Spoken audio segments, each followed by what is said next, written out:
Hello everyone. So guys, जितने भी engineering aspirant हैं एक बार समझ लें। यहाँ पे उत्तर प्रदेश पॉल्यूशन कंट्रोल बोर्ड की तरफ से यहाँ पे एक एडवर्टीजमेंट जारी किया गया। इस एडवर्टीजमेंट में कौन सी पोस्ट है यहाँ पे देख सकते हैं, assistant environmental engineer and assistant scientific officer examination 2026। Date of commencement of online application यहाँ पे लिखा गया है 28/2/2026। 28 तारीख से यानी कि स्टार्ट हो गया है और 28/3 लास्ट डेट जो रखी गई है 28/3, यानी कि पूरा पूरा मार्च आपको मिल रहा है फॉर्म फिलिंग के लिए। एक महीने तक ये फॉर्म फिलिंग पूरी की पूरी आपको चलने वाली है गाइज। और यहाँ पे देखो कौन कौन सी इंपॉर्टेंट चीज़ें हैं उसके बारे में थोड़ा सा बता दूं, वैकेंसी कौन कौन सी हैं।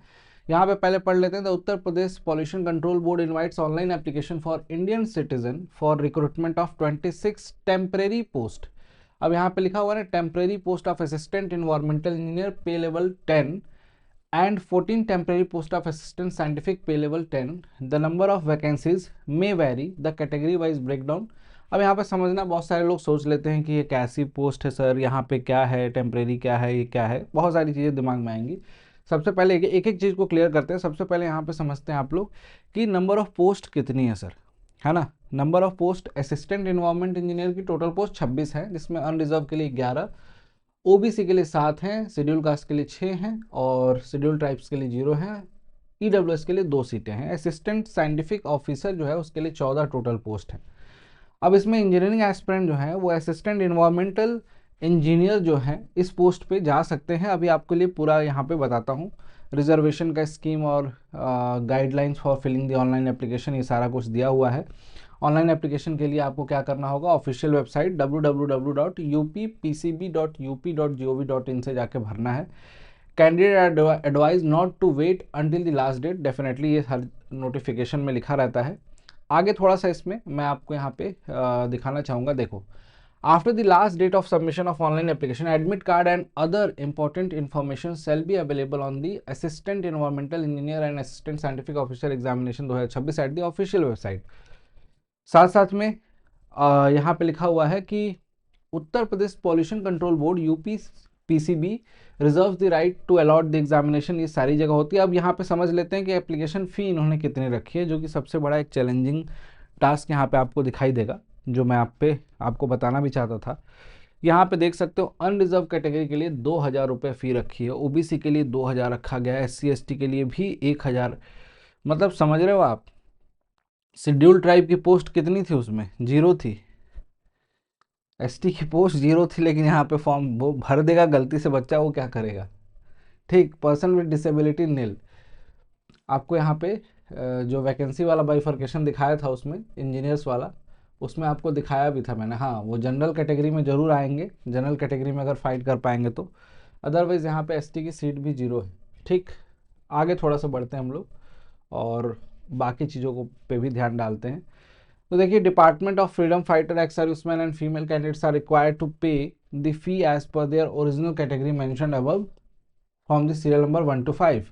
ये बोल रहे हैं कि भाई चाहे आप एक्स सर्विसमैन हो या फ्रीडम फाइटर हो या फिर फीमेल कैंडिडेट हो, आपको पैसा तो इतना ही देना है, पैसा लगेगा। ठीक है, पैसा कितना लगेगा, पैसा लगेगा आपकी कैटेगरी के हिसाब से। आप कैटेगरी में आ रहे हो जनरल में तो भाई 2,000 चाहिए। इसी पे आजकल बात भी चल रही है, बहुत सारे डिबेट भी चल रहे हैं। अभी आपने सुना ही होगा कुछ बयान की जिसमें एग्जामिनेशन की फ़ी ली जाती है बच्चों से और एग्जामिनेशन कराए जाते हैं, जिनका सिलेक्शन हो गया बाकी लोगों को लौटाना चाहिए पैसा। The examination fee must be paid online through, ये सारी चीज़ें, बैंक चार्ज एडिशनल, ये सब कुछ इन लोगों को यहाँ पे नोटिफिकेशन में दे रखा है। ठीक है, essential qualification, educational qualification for the post of assistant environmental engineer. यहाँ पे BTech degree chemical technology, civil, environmental engineering from the university establish by the law in India, qualified recognise by the government of India equivalent, ये सब सारी चीज़ें लिखा हुआ है कि मतलब सिविल वाले, केमिकल वाले, इन्वायरमेंटल इंजीनियरिंग वाले ब्रांच वाले बच्चे एलिजिबल हैं। ठीक है, for the post of assistant scientific officer, इसमें तो लिखा हुआ है कि डॉक्टरेट इन केमिस्ट्री और zoology, botany, biochemistry from the university establish by the same law in India और equivalent recognise by the government और equivalent thereto with their 3 year of experience in the field of environmental pollution. यहाँ पे देखो, इसमें ऊपर वाले post में any equivalent qualification shall include, यहाँ पे देखो, यहाँ पे लिखा हुआ है कि बस केवल और केवल यहाँ पे आपको ये चाहिए, यहाँ पे एक्सपीरियंस का कोई भी क्राइटेरिया मेंशन नहीं है। ठीक, आगे और इसमें और करके मास्टर इन डेफिनेटली वो दूसरी वाले पोस्ट के लिए एज का क्राइटेरिया जो है 21 वर्षों से 40 वर्षों का दिया हुआ है, 21 से 40 ईयर्स तक का दिया हुआ है। रिलैक्सेशन 5 सालों का, वो जो कैटेगरी वाइज रिलैक्सेशन जहाँ मिलता है जैसा वैसा ही सेम यहाँ पे भी है। रिजर्वेशन के लिए सारा का सारा प्रोसेस है। सिलेक्शन प्रोसेस क्या होगा?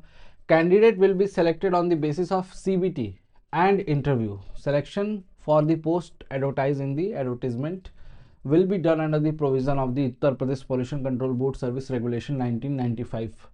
एक एग्जाम होगा और उसके बाद आपका इंटरव्यू होगा। एग्जामिनेशन में क्या पूछा जाएगा? CBT computer based test.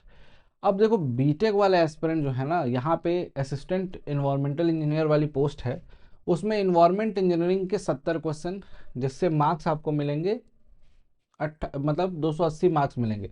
ठीक, 4-4 नंबर के क्वेश्चन होंगे, सीधी सी बात है, और 120 मिनट का समय मिलेगा। उसके बाद जनरल एप्टीट्यूड के 30 क्वेश्चन जो कि अगेन 4-4 नंबर के होंगे, 120 नंबर, 400 नंबर का ये पेपर होगा। इस पेपर के बाद आपका होता है इंटरव्यू। पेपर अगर आपने क्वालिफाई कर लिया, देन आफ्टर आपको सेलेक्ट किया जाएगा तो आप स्टेज 2 में जाएंगे। ठीक, अब असिस्टेंट साइंटिफिक ऑफिसर के लिए भी क्राइटेरिया दिया हुआ है, आप लोग देख सकते हो ये सारा का सारा। Second stage interview carrying 70 marks, 70 marks, 400 यहाँ से, 70 मार्क्स यहाँ से, फाइनल आपका सिलेक्शन होगा। Selection based on the marks obtain by the applicant out of 470 marks mentioned above. The merit list will be prepared as per the provision of the existing rules, regulation and selection will be made accordingly. अब इसके बाद आगे थोड़ा सा हम देखें, general candidate belonging to reserve category of Uttar Pradesh mention their category in the application. UP वाले candidates को यहाँ पे उसका फ़ायदा मिलेगा, रिजर्वेशन का भी। ठीक है, और कास्ट सर्टिफिकेट वगैरह के बारे में यहाँ पे दिया हुआ है, फ्रीडम फाइटर कोटा और बाकी सारी चीज़ें यहाँ पे आपको मेंशन कर दी गई है। ठीक, तो इसको आप लोग एक बार देख लेंगे फॉर्म भरने से पहले। बाकी इंपॉर्टेंट चीज़ें जितनी भी हैं मैं आपको 1 बाय 1 करके बता दिया। आगे देखो यहाँ पे एक पॉइंट लिखा हुआ है दोस्त, उसको भी थोड़ा सा हम लोग पढ़ते हैं एक बार। ठीक है, एक बार देखिएगा, जो लास्ट में जो पॉइंट मैं आपको रिकॉल करा रहा था, बता रहा था। ठीक है, यहाँ पे देखिएगा इस The candidate selected for appointment will be required to undergo a medical examination by the chief medical officer and the examination report must be submitted upon joining। अब हर जगह होता है इंटरव्यू के बाद फाइनली सेलेक्ट होते हैं जो बच्चे, वहाँ भी चांसेस होता है कि कुछ बच्चे बाहर हो जाएं, मेडिकली अनफिट हो गए तो, लेकिन इस चीज़ के लिए बहुत ज़्यादा हेडेक नहीं लेनी है आप में से किसी को भी। Candidate must possess all the required qualification.